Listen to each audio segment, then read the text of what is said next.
Hello everybody and welcome back to Screen Watcher Reviews. This is the Screen Watcher and today we are reviewing Ant-Man and the Wasp. It was a fun movie from start to finish, so let's go ahead and jump into some of the characters, shall we?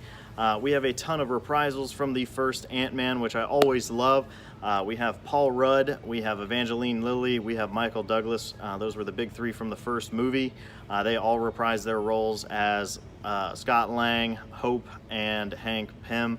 Then we have Michael Pena, T.I., and David Dastmalchian reprising their roles as Scott's friends, their ex-cons who kind of helped him steal Hank's suit in the first film, kind of made him Ant-Man.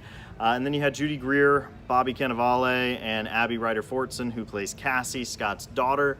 So that's the main people who returned. They are also in Ant-Man vs. the Wasp. I love when the cast comes back. You get the continuity. They all nailed their roles again in the second one. But you also have a ton of heavy hitters coming into the second film as well. Lawrence Fishburne, obviously huge name in film. You have Michelle Pfeiffer, another big name in film. Two big heavy hitters coming into this one. You have Randall Park, if you've seen Fresh Off the Boat as a TV show, very funny.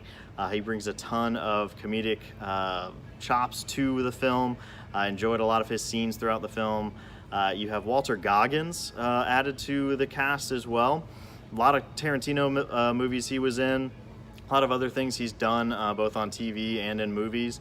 Been a fan of his, so it was good to see him in the cast.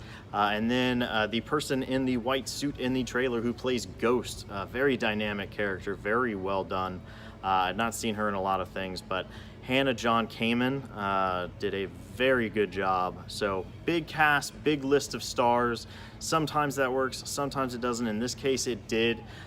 Big fan of how everything went down there. So, how did I like the movie? How did the trailer kind of live up to the film itself? The trailer didn't give away too much plot, but it didn't also put in things that weren't in the movie.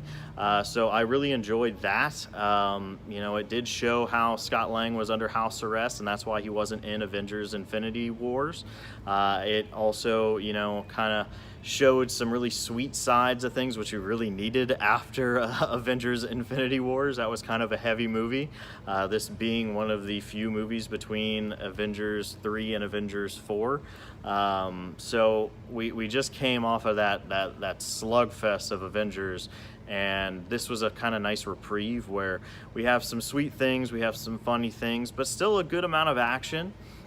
You know, you have this Ghost character. You also have Walter Goggins' character kind of working against Ant-Man and the Wasp, and you see their character development grow a little bit. You see a ton of growth in Cassie's character and Abby Ryder-Fortson.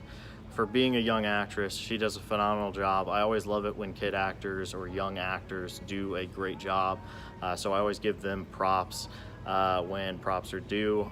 Michael Pena killed it again in his role. Anytime he goes through one of his recaps in the Ant-Man saga so far, they've always been hilarious to me. He kills it. So I enjoyed the pacing of the film. I enjoyed the lightheartedness of the film. I enjoyed that there was also a good amount of action. So it was pretty well balanced. The gripes that I have is in the preview you saw, you know, Hank shrinking the building down. That's his lab.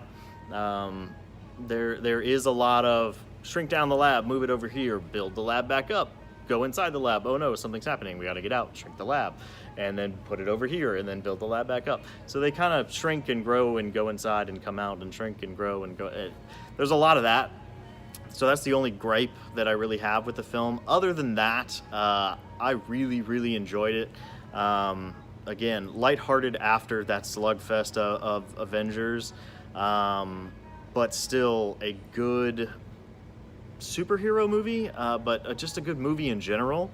So you know, you had a lot of heartfelt moments, a lot of funny moments. I laughed. I felt, you know, my heartstrings pulled. I enjoyed it. I think you should go see it. It's definitely a see it in theaters movie. It's definitely one of those ones you want to go see. I would suggest it wholeheartedly. There are 2 end credit scenes. The first one, wow. The second one, meh. But the first one, wow. I'm not gonna say anything, but I don't know. I don't know. When you see it, you'll know. Comment, don't comment, because that's spoilers. I would hate you if you commented. I'm not gonna comment. But great movie. Go see it. Ant-Man and the Wasp. That's my review. So hey, have you seen it? What did you think about it? No spoilers in the comments. Yeah, have you seen it? I saw it. I loved it. Let me know what you think down below. Like the video. Subscribe if you haven't already. Click the bell icon so you know when these videos are coming out. Also, if you're on Facebook, I've got a Screen Watchers page on there, so go ahead and check out on there because I post these videos there as well, so you always know when stuff is coming out. Other than that, this is the Screen Watcher. Hope your popcorn is always fresh. I hope you always enjoy your day at the cinema, and I will talk to you all later.